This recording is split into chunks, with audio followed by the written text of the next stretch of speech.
하나님 말씀은 호세아서 3장 1절 말씀입니다. 제가 봉독합니다. 여호와께서 내게 이르시되 이스라엘 자손이 다른 신을 섬기고 건포도 떡을 즐길지라도 여호와가 저희를 사랑하나니 너는 또 가서 타인에게 연애를 받아 음부된 그 여인을 사랑하라 하시기로. 아멘. 오늘은 하나님의 무조건적 사랑이라는 제목으로 말씀을 듣겠습니다. 호세아서 3장은 총 5절로 구성되어 있는 짧은 문장이죠. 여기서는 가정을 버리고 다시금 창기로 되돌아간 고멜의 부정한 삶을 배경으로 하고 있습니다. 도저히 더 이상은 사랑할 수 없는 상태였던 것이 명백합니다. 그러나 하나님은 다시금 호세아에게 저를 데려다 사랑할 것을 명하심으로 자기 백성들을 향하신 하나님의 무조건적이며 무한한 사랑을 우리에게 제시해주고 있는 말씀입니다.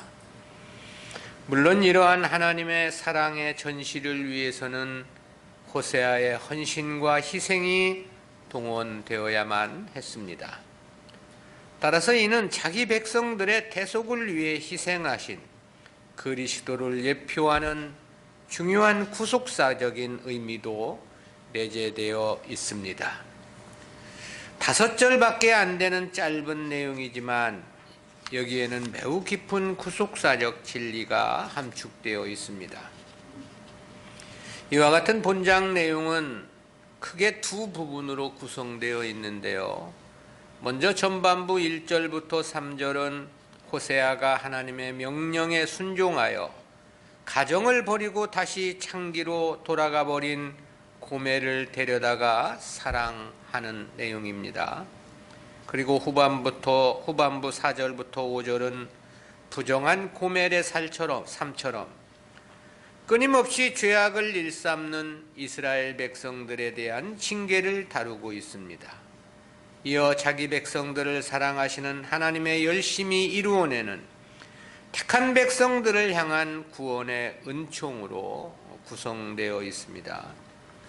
근데 우리는 이 3장의 주제를 넷으로 세분해서 살펴보겠는데요. 그 중에 오늘 우리가 살펴보는 내용은 1절 말씀입니다.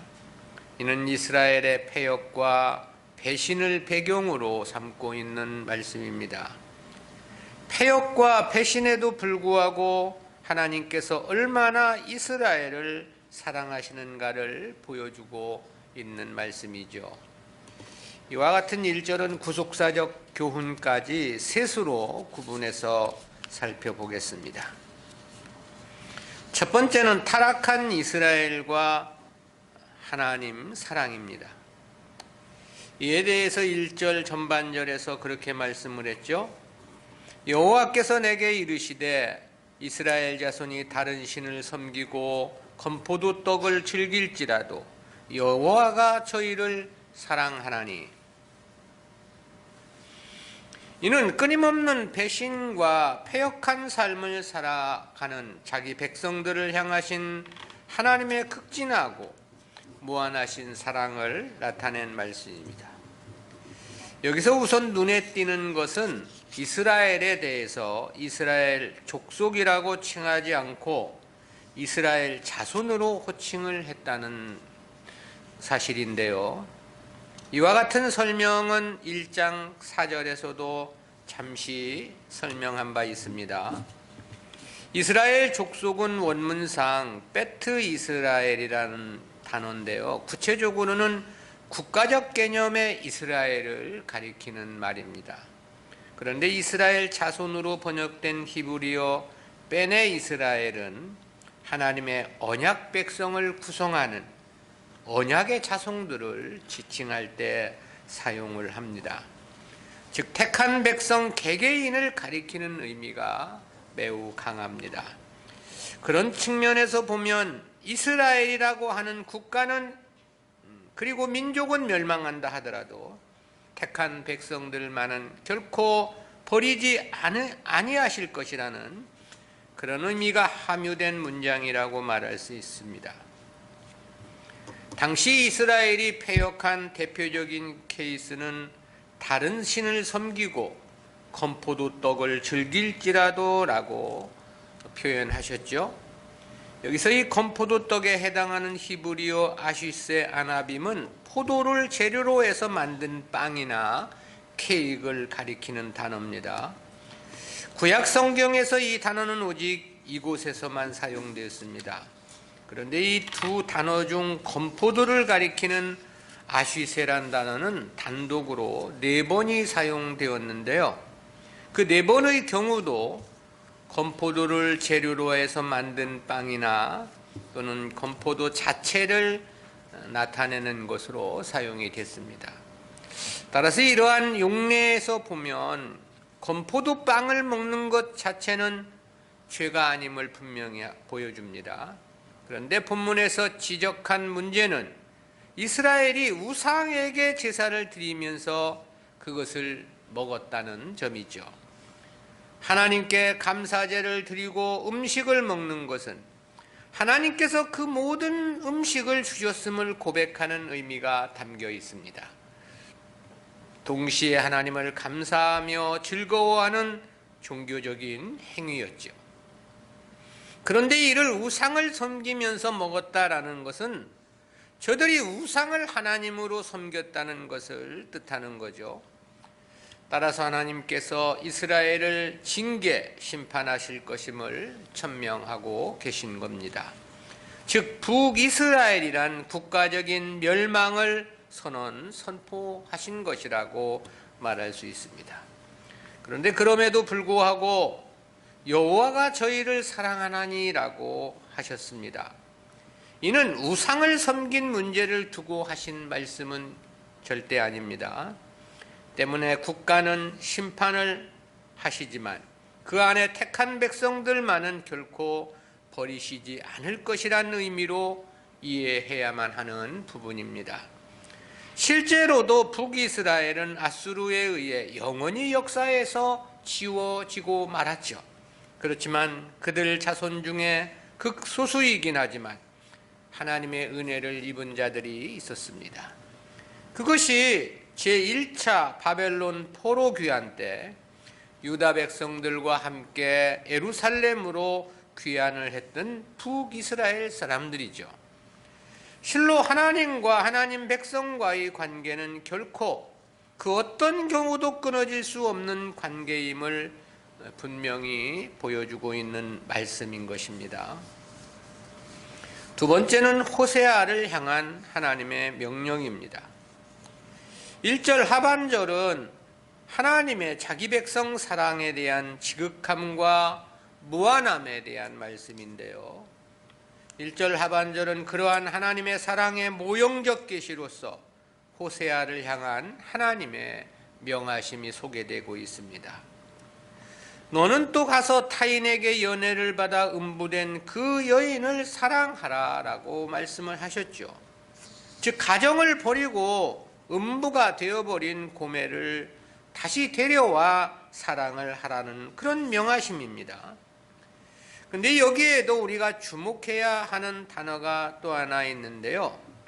문장은 고멜이 타인에게 연애를 받아 음부가 되었음을 지적한 말씀입니다. 그런데 그 문장 앞에 또라는 이 부사를 첨부하고 있다는 사실입니다. 이 또라는 히브리어 오드는 본래 의미가 되풀이라는 그런 뜻입니다.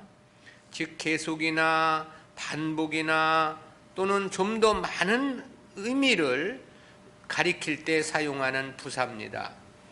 그렇다는 측면에서 보면 고멜이 집을 나간 경우가 이번 한 번이 아니라는 사실을 말해주고 있는 겁니다. 최소한 2번 이상은 집을 나갔음을 이야기하고 있는 거죠. 3번일 수도 있고 4번일지도 모릅니다. 그럼에도 하나님은 호세아에게 고멜을 다시 데려와 사랑할 것을 명하신 거죠. 사람으로서는 도저히 있을 수 없는 일이라는 생각을 갖습니다. 그럼에도 하나님께서 호세아에게 이를 명하신 것은 자기 백성들을 향하신 하나님의 사랑을 전시해 주시기 위함에 그 목적이 있는 거죠. 본래 호세아란 이름의 뜻이 구원자이죠. 이는 자기 백성을 그들의 죄에서 구원할 자란 뜻의 예수란 이름이 바로 이 호세아라는 이름에서 파생된 이름입니다. 따라서 호세아와 고멜의 관계는 주님과 주님 백성들과의 관계를 보여주는 모형적 계시입니다. 자기 백성을 향하신 하나님의 사랑의 지극함을 호세아의 희생적 사랑을 통해서 보여주고 계신 것이죠. 실로 이와 같은 모형이 아니고서는 우리를 사랑하신 하나님의 사랑을 다 표현한다는 것이 불가능하다는 생각을 갖습니다. 왜냐하면 그만큼 하나님의 사랑이 크고 지극하기 때문에 그런 거죠. 그리고 우리는 이와 같은 말씀을 통해서 네 가지 하나님의 지극하신 사랑을 깨닫게 되는데요. 그중 첫 번째는 받을 수 없는 자가 받은 사랑입니다. 이는 근본적으로 고멜이 창기였다는 사실에 함유된 교훈인데요. 저는 본래 한 남편의 아내로서 호세아의 사랑을 받기엔 결코 타당치 않은 자였습니다. 선지자의 아내가 아니라 하더라도 그렇습니다. 그렇지만 은혜를 입혀주었고 그것도 선지자의 아내로서 사랑해 주셨던 거죠. 그런데도 불구하고 고멜은 감사할지 몰랐습니다. 오히려 과거의 창기의 시절을 잊지 못하는 더럽고 추한 여인이었죠. 남편의 은혜와 사랑도 완전히 무시해 버렸습니다. 어린 자식들의 엄마를 찾는 그 애절한 부르짖음도 아랑곳하지 않았습니다. 때문에 결국은 가정을 버리고 다시금 음부로 되돌아가 버리고 말았던 겁니다. 그것도 집을 나간 것이 한두 번이 아니었다고 그랬죠. 데려오면 다시 뛰쳐나가고 또다시 데려오면 또다시 음부로 돌아가는 고멜이었던 겁니다. 그리고 본장 2절에 나타난 고멜의 모습을 보면 이제는 자기가 좋아서 창기됨이 아니었습니다. 이제는 하고 싶지 않아도 어쩔 수 없이 주인의 소득을 위해 몸을 팔아야 하는 노예로 전락했음을 볼 수 있는데요. 그 같은 사실 확인은 호세아가 하나님의 명을 쫓아 저를 데려오기 위해 저의 몸값을 지불했다는 말씀에서 보면 그렇습니다. 3장 2절입니다. 내가 은 15개와 보리 한 호멜 반으로 나를 위하여 저를 사고 그랬습니다. 이 은 15개와 보리 한 호멜 반으로 고멜을 샀다는 거죠. 은 15개는 이스라엘 화폐로 환산하면 15세겔이 됩니다. 그리고 보리 한 호멜 반은 15에바이고 한 에바가 한 세겔입니다. 그러니 보리의 한 호멜 반의 값은 은 15개와 같은 15세겔인 겁니다. 따라서 호세아는 은 30개를 주고 고멜을 데려온 것이 되는 셈입니다. 그런데 이 은 30개는 당시 한 사람의 노예의 몸값이었습니다. 그러니까 고멜은 노예의 신분으로 주인을 위해 몸을 팔아야 하는 처절하고도 비참한 인생으로 전락한 여인이었음을 말해주고 있는 겁니다. 그런데도 하나님은 호세아에게 그를 데려오며 용서하고 사랑할 것을 명하신 것입니다. 따라서 고멜이 입은 사랑은 도저히 받을 수 없는 자가 받은 사랑이라고 말할 수밖에 없는 거지요. 무슨 뜻인가? 바로 오늘 우리들이 하나님께로부터 받은 사랑이 그렇다는 사실입니다. 실제 오늘 우리들이 받고 있는 하나님의 사랑, 바울은 그렇게 말씀한 바 있습니다. 로마서 5장 7절 8절입니다. 의인을 위하여 죽는 자가 쉽지 않고 선인을 위하여 용감히 죽는 자가 있거니와 우리가 아직 죄인 되었을 때에 그리스도께서 우리를 위하여 죽으심으로 하나님께서 우리에게 대한 자기의 사랑을 확증하셨느니라. 누가 자기 목숨을 의인을 위해서라 일지라도 내어놓을 수 있겠느냐? 실제 그럴 가능성은 거의 불가능하죠. 내 목숨 하나 죽으면 그만인데 다른 사람이 아무리 선하게 살았다 해서 그 사람 죽음을 내가 대신할 수는 없는 것이죠. 그런데 주님은 죄인을 위해서 죽으심으로 우리에 대한 사랑을 확증하셨다고 그렇게 말씀하고 있는 거죠. 우리는 근본적으로 하나님의 아들이라 일컬음 받을 만한 존재가 아니었습니다. 그것은 살아가는 삶을 보면 더욱더 그렇죠. 하나님은 우리를 창세 전부터 자기 백성으로 선택해 주신 것이었습니다. 우리의 존재가 존재된 것이 창세전 하나님으로부터였다라는 것입니다. 그리고 우리를 이 땅에 낳으신 이도 하나님이시라고 말씀합니다. 그리고 그리스도를 통해 우리를 구속해 주신 것도 하나님이 하신 일이죠. 영원한 하나님의 나라 영광의 기업을 이을 후사로 삼아 주신 것까지 총체적인 역사가 다 하나님께서 하신 일입니다. 그럼에도 우리는 감사하지 않았습니다. 그리고 우리는 세상과 육신의 향락을 남편 삼고 거기에 마음을 빼앗기고 살았을 뿐인 거죠. 하나님의 뜻에는 관심도 없었습니다. 그저 내 생각, 자기만을 위한 삶뿐이었던 거죠. 하나님의 이름을 부름도 자기 때문이었고요. 하나님을 위해 무엇을 행한다는 것도 기실 목적은 다 자기 유익에 있었을 뿐인 거죠. 고멜보다도 오히려 더 불량한 자가 우리가 아니었느냐라는 생각을 해볼 수 있습니다. 그럼에도 하나님은 여전히 우리를 사랑하시고 긍휼을 베풀어 주시고 계신 것이죠. 그러므로 우리가 받았고 또 받고 있는 사랑은 받을 수 없는 자가 받은 사랑이라고 이야기함이 합당합니다. 그 어떤 이유로도 합당한 이유를 댈 수 없는 어안이 봉봉할 만큼 도저히 불가능한 사랑을 받은 것이죠. 1.1획 티끌만한 것, 밀가루 한 알만큼도 우리가 하나님의 사랑을 받을 만한 조건은 전무하기 때문에 그렇습니다. 두 번째는 결과적 측면에서 수치와 멸망 대신 받은 사랑입니다. 왜냐하면 당시 모세의 율법과 이스라엘의 고대 전승에 의하면 고멜은 분명 수치와 죽임을 당했어야만 했기 때문입니다. 레위기 20장 10절에 그렇게 말씀합니다. 누구든지 남의 아내와 간음하는 자, 곧 그 이웃의 아내와 간음하는 자는 그 간부와 음부를 반드시 죽일지니라. 고대 전승에 의하면 간음한 여자는 그의 모든 몸의 장식품을 제하고 벌거벗김을 당한 채 거리로 쫓겨나는 수치를 당해야만 했습니다. 그리고 많은 무리들이 던지는 돌에 맞아 죽임을 당하도록 되어 있었습니다. 그래서 주님 당시도 그런 경우가 있었죠.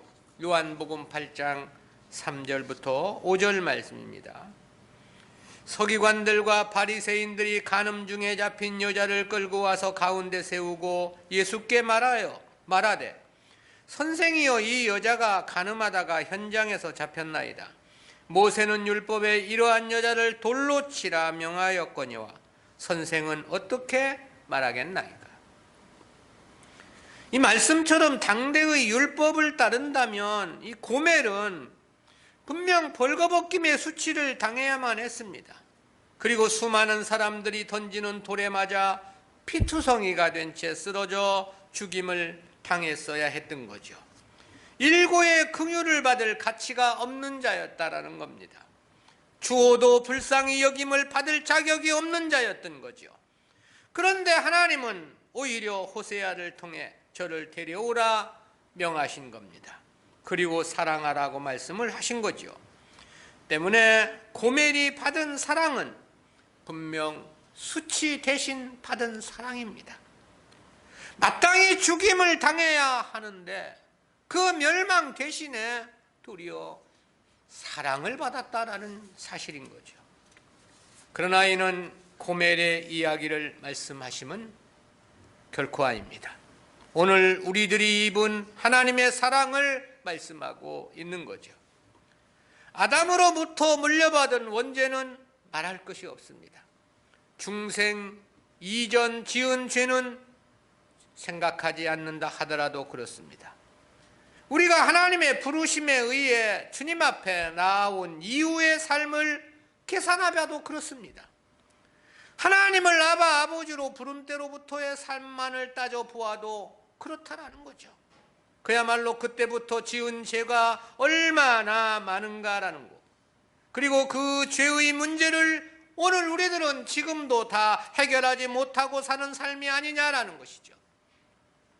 거기에 앞으로도 역시 죄 안 짓고 살 채간도 없는 우리들이죠. 과연 사랑을 받을 자격이 있느냐라는 겁니다. 명확하게 따지면 심판을 받아 합당하지 않느냐는 거죠. 죄의 삭은 사망이라 했으니 죽음이 온당하지 않느냐라는 거죠.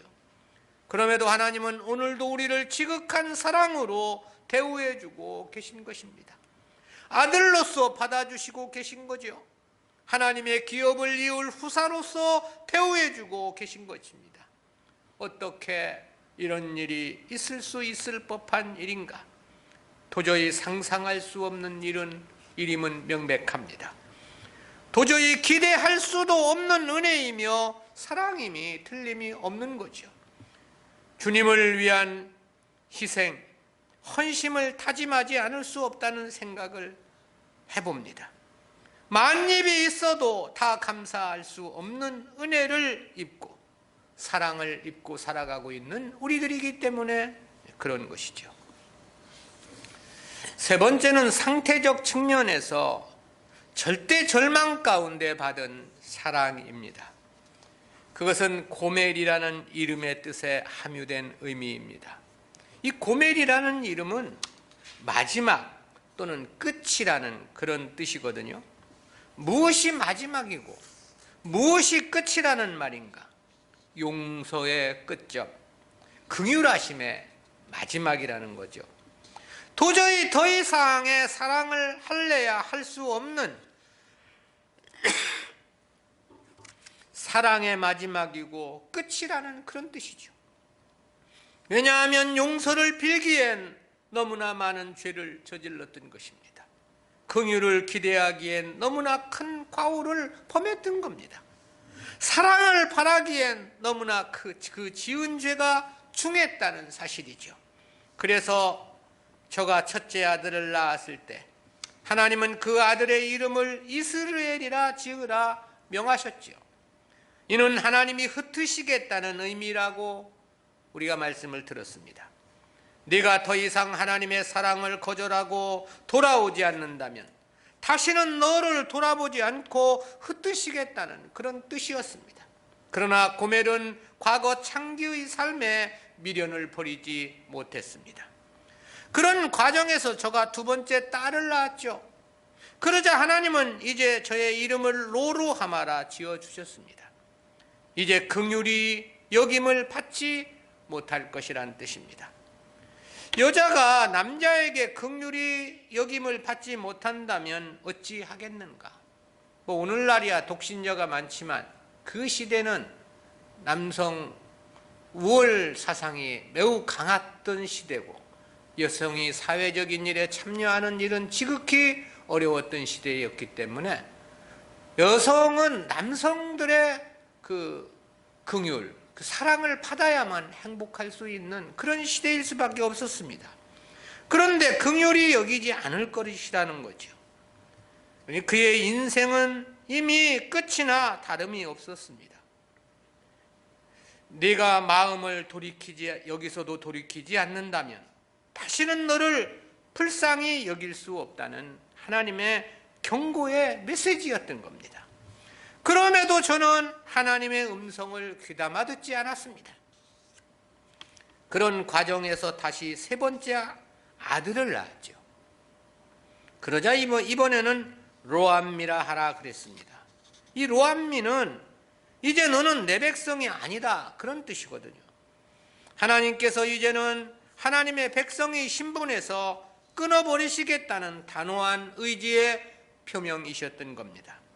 그런데도 저는 집을 뛰쳐나가 창기의 옛 생활로 되돌아가 버리고 말았던 겁니다.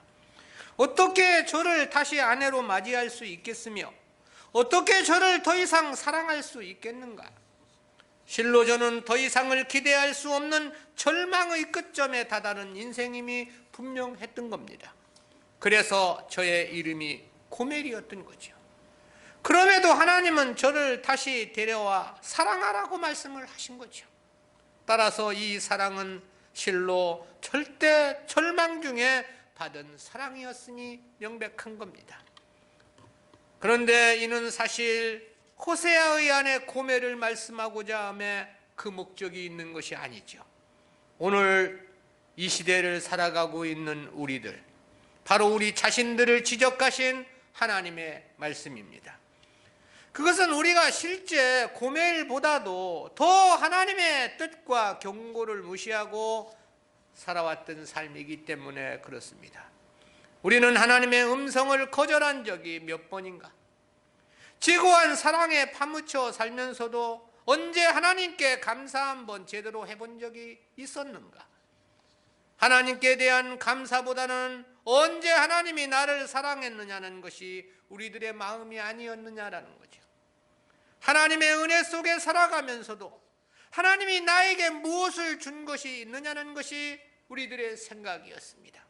그래서 우리들의 마음은 오늘도 세상과 하나님께 양다리를 걸치고 저울질하고 있지 않느냐라는 거죠. 어떻게 더 이상 우리를 용납할 수 있다고 기대할 수 있겠는가? 어떻게 더 이상 긍휼과 사랑을 바랄 수 있겠는가? 턱도 없는 일이 아니냐는 생각을 갖게 합니다. 실상 우리의 삶만을 놓고 보면 그런 거죠. 전혀 회생의 여지라고는 찾아볼 수 없는 것이 맞습니다. 캄캄한 절망과 칠흑 같은 어둠입니다. 절체절명이 분명하다라는 거죠. 그럼에도 하나님은 호세아에게 고멜을 데려다 사랑할 것을 명하신 거죠. 여전히 우리를 사랑하실 것이라는 말씀입니다. 때문에 우리가 받은 사랑은 사실 절대 절망 중에 받은 사랑임이 명백합니다. 실로 바다보다도 더 깊고 하늘보다도 더 넓고 태산보다도 더 높은 사랑하심이 분명하지 않느냐라는 거죠. 성도의 입에서 감사란 말이 끊어져서는 안 된다는 생각을 갖습니다. 100번을 더 태어난다 하더라도 오직 하나님만을 위해 살아야 한다는 생각도 가져봅니다. 왜냐하면 우리가 받은 사랑이 그만큼 크기 때문에 그런 것이죠. 마지막 네 번째로는 엄청난 값을 지불하고 입혀준 사랑이라는 것입니다.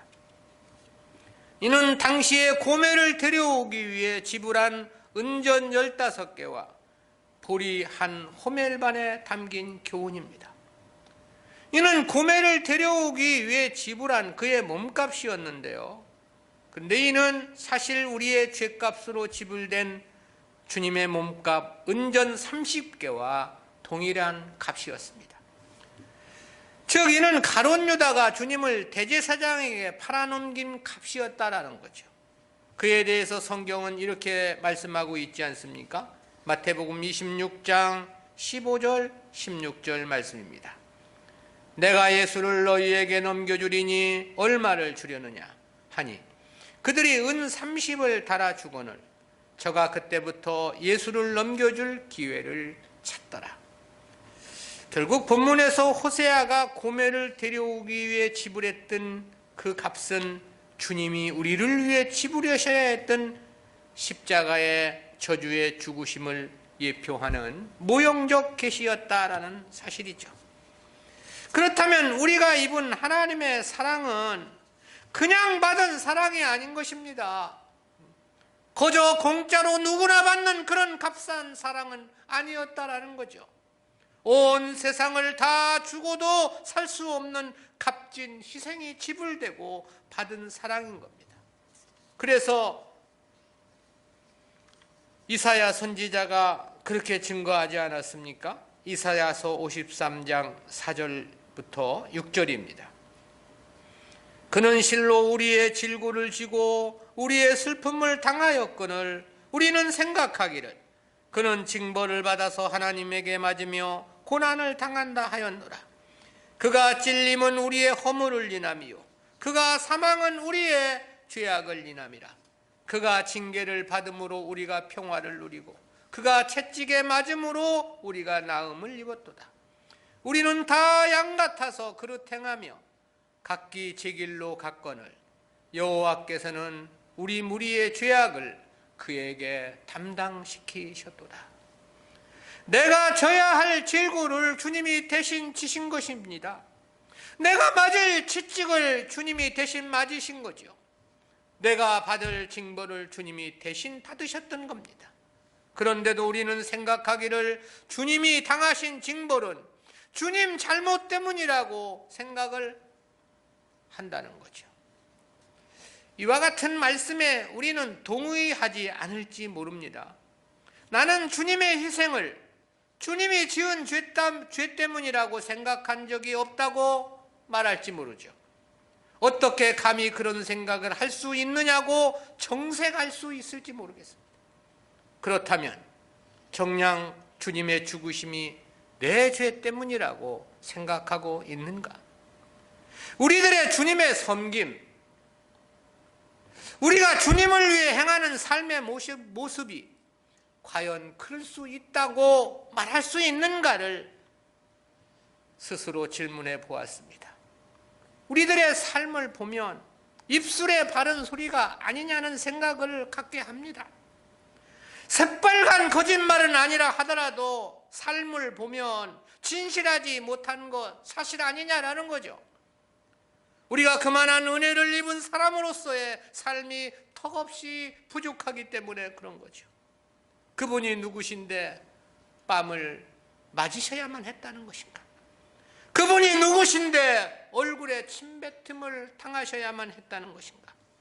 그분이 누구신데 옷벗김을 당하셨다는 것이고, 그분이 어떤 분이신데 십자가를 지시고 십자가에 못이 박혀 그 고통의 저주의 형벌을 당하셨다는 것인가?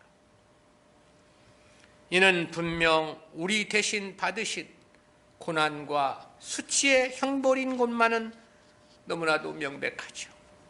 즉 우리가 받은 하나님의 사랑은 주님께서 그 거룩하신 몸으로 값을 지불하고 받은 사랑이라는 것입니다. 공짜로 받은 게 아니다 이 말입니다. 한참 오래된 이야기입니다. 중국의 지도자 교육을 마치고 종강 예배에서 이 말씀을 전한 적이 있었습니다. 말씀을 듣는 그 한 시간은 마치 모두가 죽은 사람들처럼 숨소리도 들리지 않는 너무나 조용한 분위기였습니다. 통역을 하는 통역사가 밀어오르는 감동의 말문을 이어가지 못했습니다. 말씀을 듣는 모든 지도자들의 눈에도 마치 금방이라도 눈물을 쏟을 것처럼 눈물이 그렁그렁함을 느낄 수 있었습니다. 나의 마음도 주체할 수가 없어서 말씀을 마치고 잠시 밖에 나갔습니다. 그런데 누구로부터 말미암은지는 몰라도 이미 다 끝났는데 자리를 뜨지 않은 채 모두가 앉아있는 채로 찬송가를 합창하고 있었습니다. 중국말로 부르는 찬송가였기 때문에 말은 알아들을 수가 없었는데요. 곡을 들어보니 411장 예수 사랑하심은이란 찬송가였습니다. 나의 마음도 뜨거워 함께 찬송을 불렀죠. 당시 모두의 얼굴에는 무엇인가 새로운 각오와 결단들이 있음을 확인할 수 있었습니다. 우리가 받은 사랑은 누구나 받을 수 있는 그런 값싼 사랑이 아니었다라는 것입니다. 아무 일도 없는 것처럼 가만히 앉아 있을 수 있는 그런 사랑이 아니다 이 말이죠. 받을 수 없는 자가 받은 사랑입니다. 수치와 죽음 대신 받은 사랑이 아니냐라는 거죠. 절망 가운데서 받은 사랑이고요. 그리고 주님의 희생, 주님의 고귀하신 몸을 값으로 지불하고 받은 사랑이 아니냐라는 거죠. 그렇다면 이제 우리가 주님을 위해 어떻게 살아야 할 것인가는 더 이상 무슨 말이 필요하냐 이 말이죠. 뜨거운 감사가 있어야 한다는 생각이 들어지지 않습니까? 오직 주님만을 위해 살아야 할 우리들이라는 생각도 들어지지 않느냐라는 거죠. 주님을 위해 무엇을 할 수 있음에 진정으로 감격하여 아낌없는 헌신과 희생이 있어야 한다는 생각도 해보게 됩니다. 우리가 받았고 또 받고 있고 또 계속해서 받게 될 사랑이 너무나도 고귀하고 광대한 사랑이기 때문에 그렇습니다. 기도합니다. 사랑의 하나님 은혜를 감사합니다. 음부되어 다시 가정을 떠난 고매를 데려다 사랑하라 명하신 이 호세아의 가정을 통해서 우리를 향하신 하나님의 그 고귀한 사랑을 가르쳐 주심 진실로 감사합니다. 받을 수 없는 너무너무 큰 사랑을 받은 오늘 우리는 그 사랑을 받은 자로서 합당한 삶을 살아가고 있는지, 합당한 삶은 되지 못한다 하더라도 그와 같은 삶을 살기 위해 몸부림은 치고 있는지 오늘 저희들의 모습을 돌아보게 하시고 하나님 앞에 더욱더 우리의 마음과 뜻을 다하여 올바른 하나님 섬김이 되어질 수 있도록 주여 저희들에게 큰 은혜로 함께하여 주옵소서. 감사드리옵고 예수님의 이름으로 기도드리옵나이다. 아멘.